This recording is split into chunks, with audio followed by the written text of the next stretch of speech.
할렐루야. 오늘 시편 33편 말씀 함께 은혜를 나누겠습니다. 여러분 오늘 시편 보면서 하나님께 예배 드릴 수 있다는 것 자체가 얼마나 우리 일상에서 누릴 수 있는 감사인지 생각해 보았으면 합니다.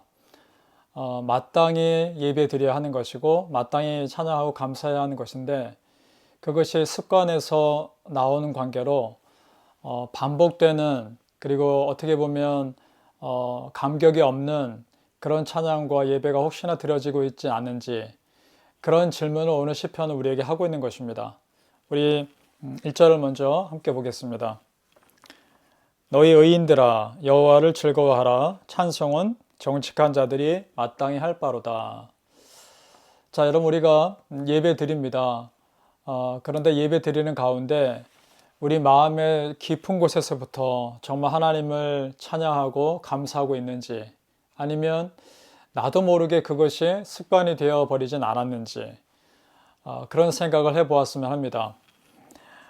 우리가 정말 하나님께서 주신 은혜에 대해서 기뻐해야 할 이유는 하나님께서 우리의 삶에 베푸신 은혜는 당연한 은혜가 아니기 때문입니다. 하나님께서 우리에게 주신 은혜는요, 특별한 은혜입니다. 우리의 삶의 아주 세밀한 부분까지 간섭하시는 은혜는 정말 하나님의 작은 부분까지 우리의 삶을 만지시는 은혜이기 때문입니다. 자, 생각해 보시죠. 아침에 일어나서 눈을 뜹니다. 그리고 내 손발이 움직입니다. 숨을 쉽니다. 걸어 다닐 수 있고 행동할 수 있습니다. 이 자체가 하나님의 크신 은혜인 겁니다. 결코 당연하지 않은 특별한 은혜인 것입니다.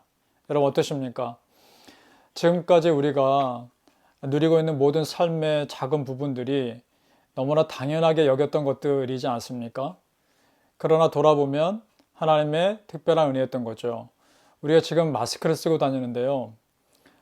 지금 보니까 마스크를 쓰고 다니지 않았을 때가 얼마나 감사했던 일인가 생각해 봅니다. 아무런 불편 없이 맑은 공기를 자연스럽게 호흡할 수 있다는 것, 그것은 당연한 은혜가 아니었던 것이죠. 그런 것들 보면서 지금까지 우리의 삶을 돌아보며 하나님께서 나에게 베푸신 아주 세밀한 부분까지 간섭하신 은혜를 생각해 보았으면 좋겠습니다. 바라기는 당연해 보이지 않는 하나님의 은혜에 우리가 마땅히 감사할 수 있기를 축복합니다. 그것이 하나님 믿는 자의 삶의 자세인 줄로 믿습니다. 우리는 삶의 작은 부분을 만져주시는 하나님의 세밀한 은혜에 관심 갖기보다는요, 어떤 내 삶에 주어지는 큰 변화를 기대할 때가 많습니다. 그런 경향이 더 있습니다. 그런데 오늘 시편 기자는 그러한 것들이 허상에 불과할 수 있다는 것을 말하고 있습니다. 우리 16절과 17절을 보겠습니다.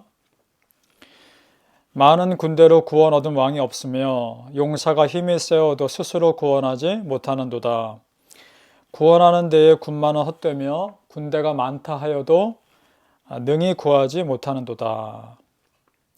맞습니다. 눈에 보이는 어떤 큰 것들이 실제의 내 삶에 있어서 나를 도와주는 것이 아닐 수 있습니다.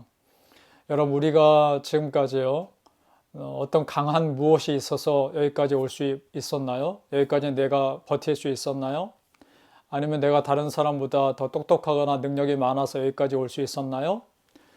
사실 돌아보면 나보다 더 강한 사람들도 많았고요. 나보다 더 똑똑한 사람들도 얼마든지 많이 있었습니다. 그런 주변의 사람들 속에서 나를 여기까지 인도하신 것은 하나님의 작은 부분까지 간섭하시는 은혜였는 줄로 믿습니다. 그것이 특별하지 않은 은혜였던 겁니다. 그 세밀한 하나님의 은혜, 그 은혜를 믿으십니까? 어떤 복음송 가사 중에 이런 것이 있습니다. 삶의 작은 일에도 하나님을 더 알기 원한다라는 그런 내용이 있습니다. 그 가사 내용이 참 우리에게 많은 생각을 하게 합니다. 우리의 삶의 작은 부분에서도 하나님을 알아갈 수 있다는 것, 그것이 은혜이지 않을까요? 우리 성도님들이 그런 은혜를 누리실 수 있길 바랍니다. 여러분, 그러니까 이런 것입니다. 내 삶에서 꾸준하게 은혜 주시는 하나님의 그 은혜가 결코 작은 은혜가 아니라 정말 큰 은혜라는 것입니다. 그것을 믿고 감사할 수 있길 바랍니다. 여기까지 도우신 하나님의 은혜가 정말 특별한 은혜라는 것이죠. 사무엘 선지자가 미스바에 이스라엘 백성들을 모아놓고서 이렇게 선포합니다. 사무엘이 돌을 취하여 미스바와 센 사이에 세워 이르되 여호와께서 여기까지 우리를 도우셨다 하고 그 이름을 에벤에셀이라 하니라. 사무엘 선지자가 돌을 하나 세워놓고 이 돌을 기념하자. 무엇을 기념하냐? 여기까지 우리를 도우신 하나님을 기념하자라는 것입니다. 그렇습니다. 진정 믿음의 사람의 모습은 여기까지 나를 도우신 하나님의 세밀한 은혜를 기억하고 감사하는 것입니다. 그런 사람이 믿음의 사람입니다. 그리고 그런 믿음을 우리 후손들에게 물려주는 가정이야말로 믿음의 명문 가정입니다. 여러분, 지금까지 우리가 살아온 모든 것들 하나님의 은혜였습니다. 그리고 당연한 은혜가 아닌 그것도 특별한 은혜였습니다. 여기까지 도우신 하나님이 지금도 나를 도와주고 계시고 앞으로도 도와주실 그 하나님이십니다. 그렇게 세밀한 부분까지 앞으로 우리 삶도 도와주실 것입니다. 믿으십니까? 그 하나님의 당연하지 않은 특별한 은혜에 감사하시고 그 은혜를 기대할 수 있길 바랍니다. 내 삶에 큰 변화가 없어도 괜찮습니다. 이미 하나님은 우리 삶의 작은 부분까지 간섭하고 계시기 때문입니다. 바라기는 삶의 작은 일에도 하나님을 더 깊이 알아가시는 그런 믿음의 백성들 되시기를 예수님 이름으로 축복합니다. 기도하겠습니다. 아버지 하나님, 우리의 삶의 구석구석까지 아버지 하나님의 은혜가 미치지 않는 부분이 없습니다. 하나님의 놀라운 은혜를 우리가 날마다 느끼며 그 작은 부분에서까지 하나님의 은혜를 누리는 또 알아가는 우리 믿음의 사람들이 되게 해 주옵소서. 여기까지 도우신 하나님, 정말 여기까지 세밀한 부분까지 인도하신 그 하나님께서 앞으로도 우리의 삶을 인도하실 것을 믿습니다. 우리의 삶의 작은 부분에서 우리 하나님을 더 깊이 알아가며 더 영광 돌리며 마땅히 하나님께 찬양 드릴 수 있는 또 예배 드릴 수 있는 우리 믿음의 백성들, 사람들 다 되게 하여 주옵소서. 예수님 이름으로 기도합니다. 아멘.